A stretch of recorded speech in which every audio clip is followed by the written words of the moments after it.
Muchas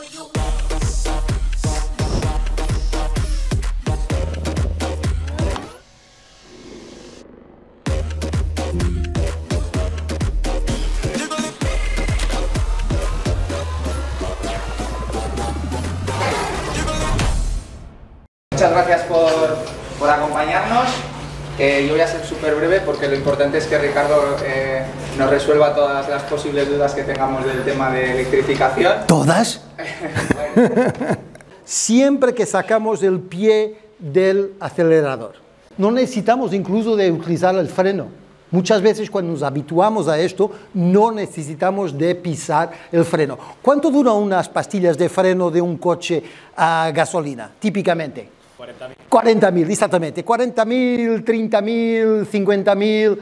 Un coche eléctrico puede hacer como 250.000 kilómetros con un juego de pastillas y discos. Que este curso es muy práctico, es muy del día a día. Bueno, a nosotros lo que nos interesa son las autonomías reales. En la página web de Opel también tenemos un simulador que nos indica la autonomía en función de la velocidad del coche. Carga. ¿Cuánto se tarda en cargar un coche eléctrico de 0 a 100%? Y estábamos hablando de esto, de que no se espera. Se espera cuando estamos en viaje. Cuando estamos en viaje, pues hay que esperar un poco para cargar el coche. Pero las cargas en viajes típicamente son cargas rápidas. O sea que tenemos una carga de 15, 20 minutos. Muchas veces 20 minutos es el tiempo para tomar un café, para ir al baño y se pasa ese tiempo. Te digo por experiencia propia. Lo que hacemos muchas veces es que llegamos al coche y el coche ya está cargado. O sea, está ocupando espacio, había que sacarlo antes. Bueno, el sitio ideal para cargar el coche, siempre que haya esa posibilidad, es en casa. ¿Por qué? Por el tema que estábamos hablando antes, son cargas lentas, y las cargas lentas son mejores que las cargas rápidas, aunque se deba también utilizar cargas rápidas, pero en casa las cargas son lentas y es lo más barato. O sea, es donde la energía es más barata, especialmente cuando utilizamos la tarifa bihoraria, o sea, cargamos de noche y aprovechamos el horario de vacío. ¿Se dice así, horario de vacío? Valle. Ok. En casa, os dejo aquí un ejemplo de una conexión, y en esta conexión que es posible tener en casa, depende de las casas, las conexiones que se tienen en casa, pues en este ejemplo, cargar los 45 kWh de la batería, estos son valores útiles. Aquí estamos a hablar en valores muy reales.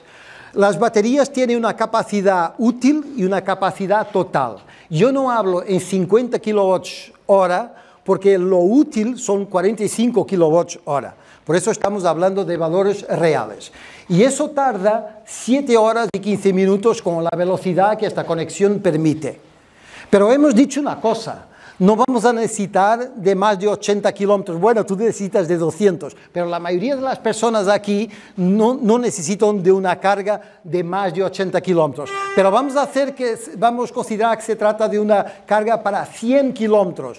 Una carga para 100 kilómetros es necesario apenas esperar 1 hora y media. Ahora, ¿cuánto cuesta una carga? Muy importante en los coches eléctricos, porque una de las razones para comprar coches eléctricos son los costes de utilización que se suponen ser mucho más bajos, ¿no? Y ahora os digo de una forma muy clara, un coche eléctrico puede ser mucho más barato de utilizar que un coche a gasolina, pero también puede ser más caro. Todo depende de cómo elegimos los puntos de carga. Es muy importante elegir bien los puntos de carga y para eso existen aplicaciones que nos ayudan a ese tema. Bueno, en casa no hay duda, en casa es siempre más barato. El ejemplo para una batería completa cuesta 6,75 € para cargar una batería de un Moka E de 0 a 100%. En puestos públicos voy a hacer aquí una demostración de una aplicación, no era aquella que estábamos hablando antes, que otra es un planeador. Esta es una aplicación de localización de puestos, pero que tiene una ventaja, nos permite saber cuánto cuesta cada carga antes de hacerla. Bueno, esta es mío, es una aplicación gratuita que se puede sacar de Google Play o de Apple. Tenemos que configurar nuestro modelo. Y esto es muy importante porque la aplicación solo va a presentar los puntos de carga que se adecúan a ese modelo, por eso es importante configurarlo. Después hay un código de colores que dice si el puesto está libre, si está sin funcionar o si está ocupado. En relación a la evolución de la infraestructura de carga, es importante decir que es muy fácil distribuir electricidad. Es mucho más fácil distribuir electricidad do que fue en el principio del coche distribuir gasolina o diésel o hidrógeno.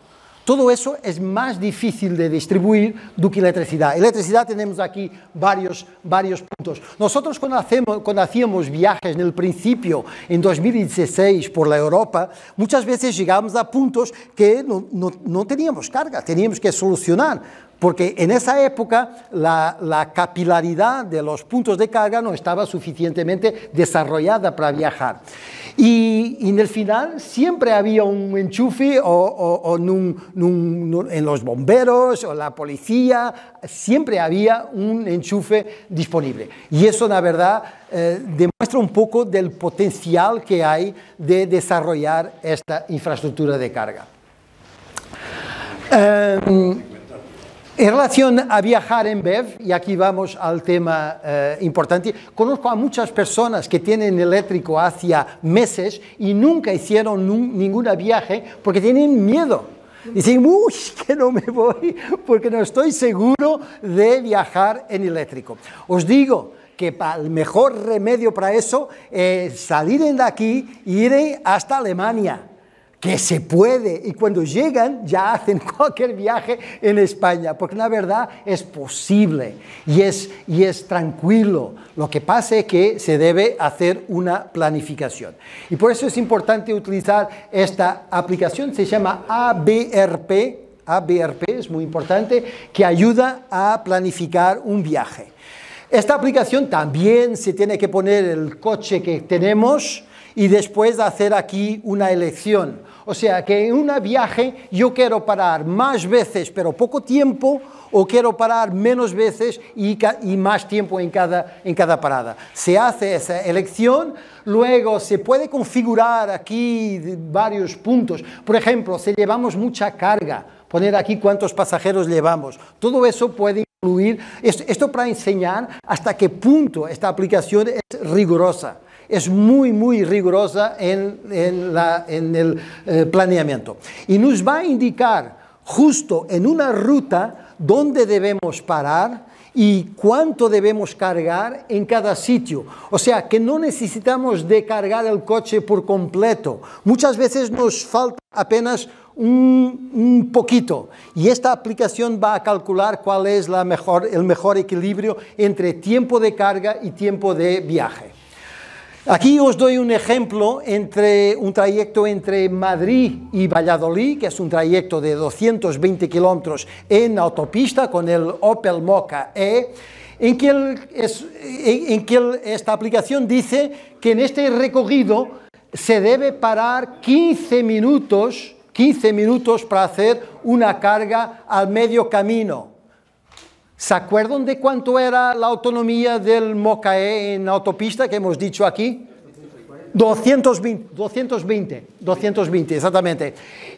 Pero entonces, ¿por qué tenemos que parar? ¿Por qué? Porque yo he dicho aquí a la aplicación que quiero llegar a Valladolid con 20% de carga. No quiero llegar a Valladolid y buscar luego un cargador. Quiero tener carga para ir a comprar, para lo que sea. Y entonces él está utilizando solamente 80% de la capacidad, y entonces me dice, mira, para aquí a los 139 kilómetros en esta estación de servicio y hace una carga de 15 minutos. O sea que Nada, tomar un café. ¿Qué velocidad está? Y él te dice, siempre a 120, esta es la velocidad máxima legal. Bueno, la cuestión de cargar en hoteles, que es una cosa que tengo utilizado bastante porque llevo cambiando de hotel todos los días y cada vez hay más hoteles donde se puede cargar con una ventaja que se carga muchas veces gratuitamente. O sea, sin pagar. O sea, que en el día siguiente tengo 370 kilómetros que me cuestan 0. Es importante en un viaje ese tipo de cosas. Se puede elegir los hoteles donde hay carga por este filtro que hay en Bookings, por ejemplo, cuando estamos planeando un viaje, pedindo un hotel que tenga cargador para viajes, para coches eléctricos. Bueno, vamos al tema que estábamos hablando a poco y también contigo, que es la vida útil de una batería. Saber cuál es la vida útil de una batería es una de las preguntas que nos hacen con más frecuencia, porque las personas saben cuánto dura más o menos un motor a combustión, pero no saben cuánto dura una batería. Os voy a dar dos datos objetivos muy claros sobre este tema y que tienen que ver con estudios que están hechos sobre esto. Primero, tiempo. La batería tiene una degradación de tiempo de 2% al año. O sea que en 10 años perdemos 20% de la capacidad de la batería. Al final de 10 años tenemos 80% de la capacidad de la batería. ¿Ok? Hay una degradación 2% al año. Como te he dicho, estos números son conservadores, porque en este momento los estudios apuntan para una degradación inferior a 2%. Pero yo quiero dar este número que es confortable, creo que es aceptable. Y luego también otra cosa que tiene impacto en la vida útil de una batería es el número de ciclos de carga. Un ciclo de carga completo. Esas baterías de ion de litio se pueden dar pequeñas cargas sin cualquier problema. No hay ningún problema dar pequeñas cargas aquí, otro aquí, no hay ningún problema, no hay viciación, ¿se dice? Sí. Viciar la batería. No hay ese tema. Ahora, los números de ciclos de carga tiene un número que son 1500 ciclos de carga en una batería. Sí, puedes tener 500.000 kilómetros de duración de una batería así, la capacidad de la batería. Bueno, las baterías son reparables, ya hablamos de la reparación modular, también las garantías de las baterías, en este caso de Opel, 8 años o 160.000 kilómetros, con una capacidad de carga límite para hacer actuar la batería de 70%, o sea que cuando baja de 70% la garantía interviene. Pero como vimos, en 10 años podemos tener un desgaste normalmente de 80%. Bueno, riesgo de incendio, que es un tema que se habla mucho también, seguridad, las baterías, riesgo de incendio. Los coches eléctricos tienen un riesgo de incendio inferior, 60 veces inferior a un vehículo a combustión. Pero os quiero decir una cosa, es que combatir un incendio en un coche eléctrico es una cosa diferente de combatir un incendio en un coche a gasolina. Y otra cosa muy importante, sobre todo para personas que trabajan con estos coches, es que un coche eléctrico cuando tiene un daño estructural, puede no ser un incendio, puede ser solamente un accidente que tenga un daño estructural, se debe mantener su observación durante 48 horas para medir la temperatura de la batería. Eso es siempre algo que se debe hacer, pero el riesgo de incendio es inferior y el riesgo de explosión también, por comparar con un coche que lleva combustible dentro, es menor. Las mejores prácticas para prolongar la vida útil, o sea, ¿cuáles son las mejores prácticas? De eso os interesa, a quien tiene ya vehículos eléctricos y a ti que estabas preocupado con la batería del smartphone también. Hay algunas que se aplican, pero que sí, hay baterías, hay técnicas para aumentar estos números de los 2% de los 500.000 kilómetros. Uno es dar prioridad a las cargas lentas, pero por favor no piensen que es solo hacer cargas lentas.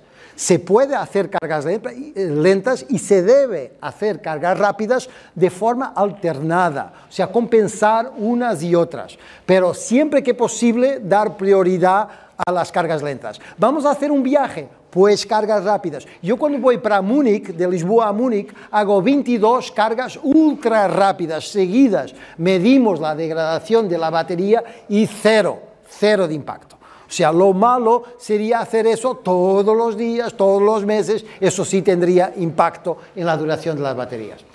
Otra cosa es evitar cargar la batería por encima de los 80 y por debajo de los 20%. ¿Hay problema en cargar a los 100%? No hay.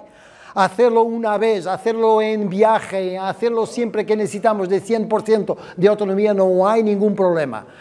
Cuando utilizamos coches haciendo 16 kilómetros o 20 kilómetros al día o 50 kilómetros al día, no es necesario cargar todos los días hasta los 100. Así poner el limitador para cargar hasta los 80 y está hecho y se soluciona este tema. Bueno, zonas de bajas emisiones, saben todos que son zonas limitadas a la circulación con el objetivo de disminuir las emisiones en zonas centrales de las ciudades. Las multas, esta información sobre multas es nacional, porque creo que en Pamplona no hay multas por entrar. ¿Hay multas por entrar en Pamplona?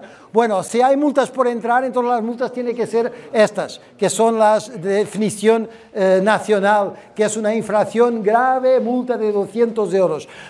En 2035 es que solo se venderán en Europa coches nuevos sin emisiones locales. No vamos a ver lo que está escrito aquí, sin emisiones locales. Esto significa, a partida, que los coches a combustión no podrán ser vendidos nuevos. Atención, nuevos. Un coche usado, un coche comprado en 2034, que en 2035 tiene un año, puede durar toda la vida después. O sea, y puede ser vendido y comprado, no hay ningún problema. Estamos hablando solamente de coches nuevos. Teóricamente estamos hablando hasta en el momento que un coche puramente sin emisiones son los vehículos 100% eléctricos o a pila de combustible, que es un coche eléctrico donde la electricidad es producida a bordo para una batería más pequeña a partir de hidrógeno. En marzo se creó una excepción que permite la venta de vehículos a combustión en 2035 utilizando una cosa que se llama combustible sintético. Ahora actual, hacer combustible sintético exactamente tiene dos problemas. Uno es ese, muy grande ese problema. Incluso la fuerza para que esta medida fuera aprobada fue por Porsche y Ferrari. O sea que supone que son los coches que en 2035 podrán utilizar este combustible, que será caro, y además otra cosa, es que será caro producir motores que exclusivamente funcionen con estos coches y con estos combustibles. Veremos. Una cosa rápida. Sí. En Navarra además tenemos incentivos fiscales, no solo el MOVES, sino que alguien que compra un coche eléctrico tiene el 30% de la base de la factura para podérselo desgravar en renta en 4 años. ¡Qué bien! En que el coche a diésel tiene un coste de 7,65 por 100 kilómetros y el eléctrico tiene un coste de 2,37. O sea que rápidamente esta diferencia de 632 euros es compensada, pero aún así con incentivos adicionales la compensación es mucho mayor. Bueno, y hay municipios donde hay estacionamiento, peajes, otras ventajas adicionales para utilizadores de coches eléctricos. Y los costes de mantenimiento son significativamente inferiores por una razón muy simple.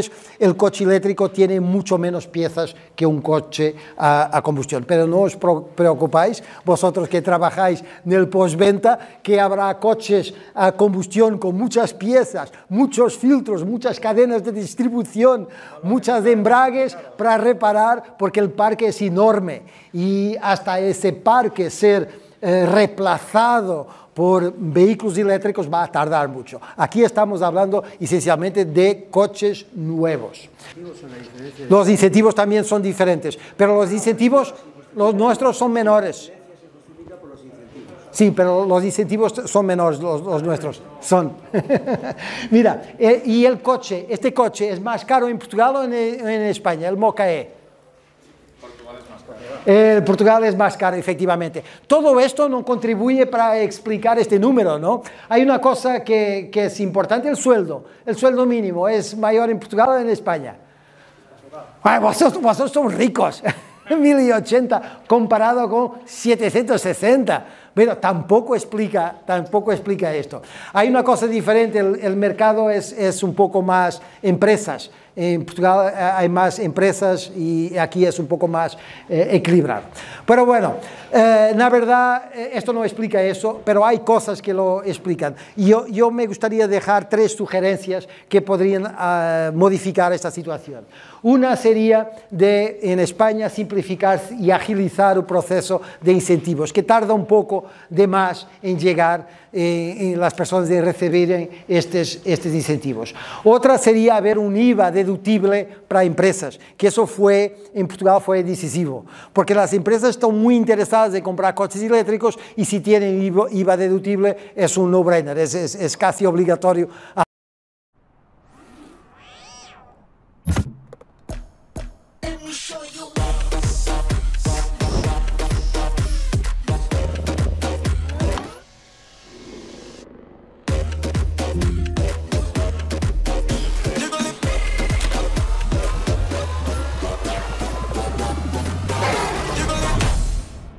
Rebosa energía. Opel Moka Electric.